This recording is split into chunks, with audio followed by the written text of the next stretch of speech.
ठरलं तर मग मालिकेच्या आजच्या भागामध्ये आपण पाहणार आहोत की प्रियाला कोर्टाने जन्मठेपेची शिक्षा सुनावलेली असते आणि तिला जेलमध्ये घेऊन चाललेले असतात. तर प्रिया अर्जुनला म्हणत असते की अर्जुन प्लीज मला थोडंसं तुझ्याशी बोलायचं आहे, 2 मिनिटं माझं ऐकून घे. तर अर्जुन प्रियाला म्हणत असतो की तुझं आता काहीच ऐकून घेतलं जाणार नाहीये, तुला आता कोर्टाने शिक्षा सुनावलेली आहे तर आता ती शिक्षा तू भोगत राहा. मग आता प्रिया त्याला खूपच विनवण्या करत असते की अर्जुन प्लीज माझं एकदा ऐकून घे, मी जे बोलणार आहे ते अश्विनला कळणं खूपच गरजेचं आहे, प्लीज माझं ऐकून घे. पण अर्जुन काहीच ऐकून घेत नाही.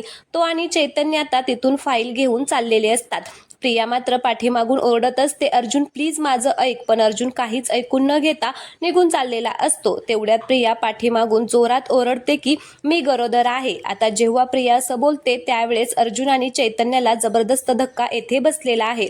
अर्जुन तर जाग्यावरच थांबतो, त्याच्या पायाखालची जमीनच सरकलेली असते आणि तो प्रियाकडे खूपच आश्चर्याने बघत असतो. प्रिया आता म्हणत असते की मी अश्विनच्या बाळाची आई होणार आहे आणि आता तरी मला जेलमधून बाहेर काढ प्लीज. प्रिया हात जोडून अर्जुनला विनवणी करत असते. अर्जुनला मात्र आता शॉक लागल्यासारखं झालं असतं, त्याला आश्चर्याचा धक्का बसलेला असतो. त्यावेळेस प्रिया म्हणते की अर्जुन विचार कर, सुभेदारांचा वारस जेलमध्ये जन्माला आला तर काय होऊ शकतं, असं नाही होऊ शकत. आता ती बोलत असते तर आता प्रियाला मात्र तिथून ओढून घेऊन चाललेले असतात. त्यावेळेस प्रिया म्हणत असते की अरे त्या बाळाचा तू काका आहेस, विचार कर, मला अश्विनशी बोलायचं आहे, अजून मला त्याला सगळं सांगायचं आहे. पण अर्जुन काहीच बोलत नाही, तो एका जाग्यावरती फक्त आता एकटक बघत असतो.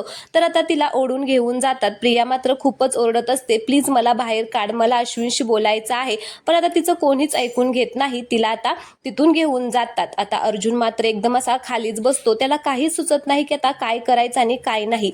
मग चैतन्य म्हणत असतो की प्रिया जे आता बोलली ते खरं असेल तर. आता त्यावेळेस अर्जुन म्हणतो की नाही मला ना काही सुचत नाहीये, जर प्रिया खरंच प्रेग्नेंट असेल तर ती या गोष्टीचा वापर करून पुन्हा आपल्या घरामध्ये शिरेल. सगळे अजून किती डिस्टर्ब आहेत, आपलं घर कधीच नॉर्मल होणार नाही जर ती पुन्हा आपल्या घरामध्ये आली तर. आता चैतन्य अर्जुनला म्हणत असतो की प्लीज तू शांत हो. अर्जुन आता खूप घाबरलेला असतो, म्हणून आता चैतन्य म्हणत असतो की याचा विचार आपण नाही करू शकत, हा निर्णय आपला असूच शकत नाही.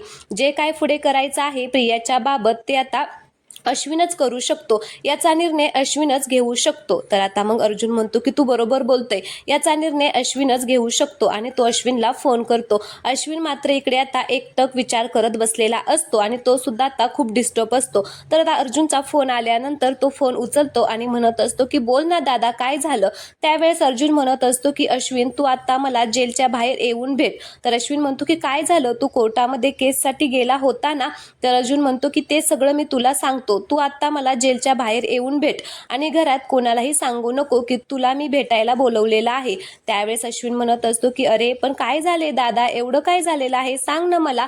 अर्जुन म्हणतो की तुला सांगितलं ना मला जेलच्या बाहेर येऊन भेट, असं म्हणून आता तो फोन ठेवतो. इकडे अश्विन सुद्धा आता फोन ठेवतो. मग चैतन्य म्हणत असतो की ही बातमी जर खोटी असती तर बरं झालं असतं. मग अर्जुन म्हणतो की राईट, ही बातमी खोटी सुद्धा असू शकते. जेलच्या बाहेर जाण्यासाठी प्रिया कोणत्या थराला जाऊ शकते, आपण तिच्यावरती विश्वास ठेवून उपयोग नाही. आपण एक काम करूया, जेलमध्ये जाऊन चौकशी करू की त्यांनी काही टेस्ट केलेल्या आहेत का, प्रिया जे काही बोलते ते खरं आहे का. जर आता हे आपल्याला कळलं की हे खोटं आहे मग आपण प्रियाची चांगलीच जिरवूया.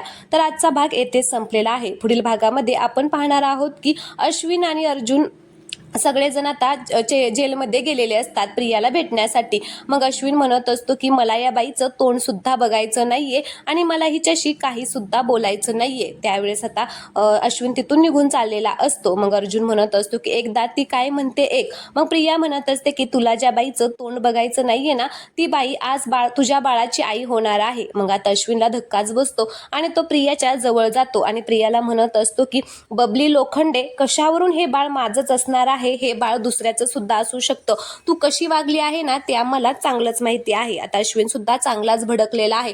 प्रियाला मात्र जबरदस्त धक्का येथे बसलेला आहे. आता प्रिया बाळाचं हे जे काही नवीन प्रकरण तिला सापडलेलं आहे ते वापरून आता सुभेदारांच्या घरामध्ये पुन्हा जाईल का, हे पाहणं खूपच इंटरेस्टिंग असणार आहे.